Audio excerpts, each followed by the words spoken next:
श्री महालक्ष्मी भक्त मंडल सेवा समिति की ओर से कमला नगर स्थित सेलिब्रेशन होटल में प्रेस वार्ता का आयोजन किया गया। अध्यक्ष एडवोकेट विशाल बिंदल ने बताया कि समिति का चिट फर्म सोसाइटीज कार्यालय में रजिस्ट्रेशन 30 अगस्त 2015 को हुआ।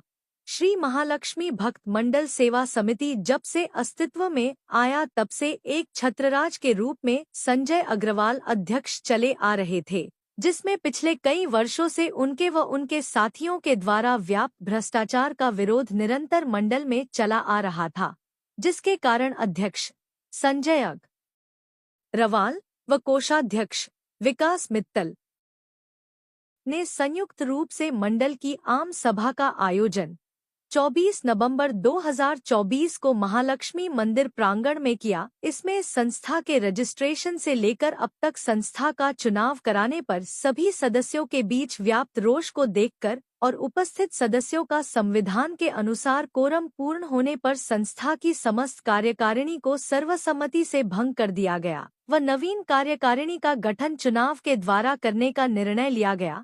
3 चुनाव अधिकारी के दिशा निर्देशन में 5 जनवरी 2025 को साधारण सभा बुलाकर तथा कोरम के नियमानुसार साधारण सभा के 2/3 बहुमत से अधिक सदस्यों की उपस्थिति के मध्य संस्था की नवीन संपूर्ण कार्यकारिणी का गठन सर्वसम्मति से किया गया, जिसमें प्रमुख पद पर एडवोकेट विशाल बिंदल को अध्यक्ष, विकास मित्तल को महामंत्री, अमित गुप्ता को कोषाध्यक्ष के नाम की घोषणा की गई तथा भंग एवं गठन दोनों की सूचना उपनिबंधक चिट्स फर्म सोसाइटी आगरा कार्यालय को तत्काल दी गई।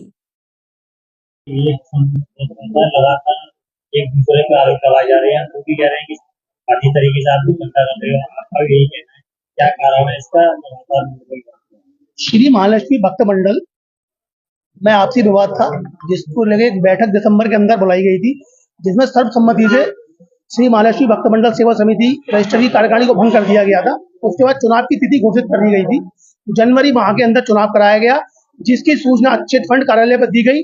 उसकी सूचना की जो दी गई थी उसी तिथि पर चुनाव कराया गया और उसकी चुनाव की पूरी सूची श्री महालक्ष्मी भक्त मंडल सेवा समिति द्वारा मार्च के अंदर सोसाइटी ऑफिस में जमा करा दी गई। उसके पश्चात जो दूसरे फर्जी पक्ष है उनके द्वारा एक फर्जी सूची बनाकर अभी जून में जमा कराई गई, जिसको संज्ञान में लेते हुए चिट फंड सोसाइटी उपनिबंधक कार्यालय के निदेशक ने उनको नोटिस जारी किया। हमें भी नोटिस आया कि एक ही संस्था के 2 चुनाव कैसे हो गए, उनकी 2 सूची जारी कैसे हो गई। उसको लेकर हमने उसका जवाब दिया, क्योंकि हमने चुनाव प्रक्रिया पूरी जो प्रक्रिया होती है चुनाव की उसके द्वारा कराया था, उन्होंने एक फर्जी सूची बनाकर वहां जमा करा दी। हमें उसमें कोई आपत्ति नहीं है, लेकिन अब वह उस संस्था के नाम से एक बड़ा कार्यक्रम जन्माष्टमी पर कर रहे हैं। हमें कार्यक्रम से कोई आपत्ति, किसी प्रकार की आपत्ति नहीं है, धार्मिक आयोजन करें, लेकिन हमें आपत्ति है जिस तरह संस्था का नाम बदनाम कर रहे हैं, संस्था के नाम पर अवैध रूप से चंदा कर रहे हैं, हम उसका विरोध करते हैं। उसकी शिकायत हमने डीसीपी सिटी आगरा के यहाँ भी की है और कमला नगर थाने में भी लिखित रूप में शिकायत की है कि संस्था के नाम का दुरुपयोग बंद हो और संस्था के नाम पे जो अवैध रूप से चंदा हो रहा है उसको तत्काल बंद कराया जाए। कई वर्षों से कार्यक्रम होता है, उससे पहले क्यों आवाज नहीं की? हमारा जो मंडल है 2015 में रजिस्टर्ड हुआ, जब से मंडल रजिस्टर्ड हुआ है, जब से आज तक चुनाव नहीं हुए। 10 साल से संजय अग्रवाल जी अध्यक्ष चले आ रहे हैं और वे स्वयं अपने आप को अध्यक्ष बना लेते हैं, कोई चुनाव की प्रक्रिया नहीं करते। इसका विरोध कई बार हुआ, लेकिन कई बार क्या हुआ, हम लोगों ने कहा चलो कोई बात, धार्मिक आयोजन है, हम सामाजिक काम कर रहे हैं, तो कोई विरोध ना करते हुए हमने उनका सहयोग करा। लेकिन अब क्या है, जब समाज से हम किसी चीज के लिए चंदा लेते हैं, समाज से सहयोग लेते हैं, तो उसका जो हम समाज से चंदा ले रहे हैं उसका उपयोग समाज के हित में ही होना चाहिए, ना कि मनमानी तरीके से उसको खर्च करना चाहिए। जिसका विरोध निरंतर चला आ रहा था, उस विरोध को लेते हुए दिसंबर में बैठक हुई और सर्वसम्मति से निर्णय लिया गया, कार्यकारिणी भंग की गई। उसके बाद चुनाव कराया गया और संजय अग्रवाल जी ने चुनाव में सहभागिता नहीं निभाई और वह अपने अलग उन्होंने मंडल बना लिया। लगातार सोशल मीडिया पर संजय अग्रवाल जी कार्यक्रम की सूचना भी डाल रहे हैं। संजय अग्रवाल जी अगर मैं मुख्यमंत्री बन गया तो उनके कहने से मुख्यमंत्री नहीं बनते, कागज तो होने चाहिए, कोई प्रमाण तो होना चाहिए। हमने जो चुनाव कराया उसका पूरा प्रमाण है। हम चुनाव कराने की सूचना चिट फंड कार्यालय पे दी और चुनाव कराया, उसकी पूरी लिस्ट मार्च के अंदर हमने जमा करा दी। उसके 3 महीने बाद उन्होंने जून में सूची जमा कराई है, तो उससे ही पता पड़ रहा है वो फर्जी है, हम सही है। और अभी तक जो चुनाव हुआ उसकी सूची जमा करने के बाद चिट फंड कार्यालय से जो नोटिस आया 3 तारीख को उन्होंने नोटिस इशू हुआ है वहां से, उसका जवाब हमने दे दिया। अभी तक उसका जवाब ही नहीं दे पा रहे हैं वो। अगर वो सही होते और पेपर सही होते और वे खुद सही होते, उनकी संस्था सही होती, तो उसका जवाब दे पाते। किस तरह की मांग है?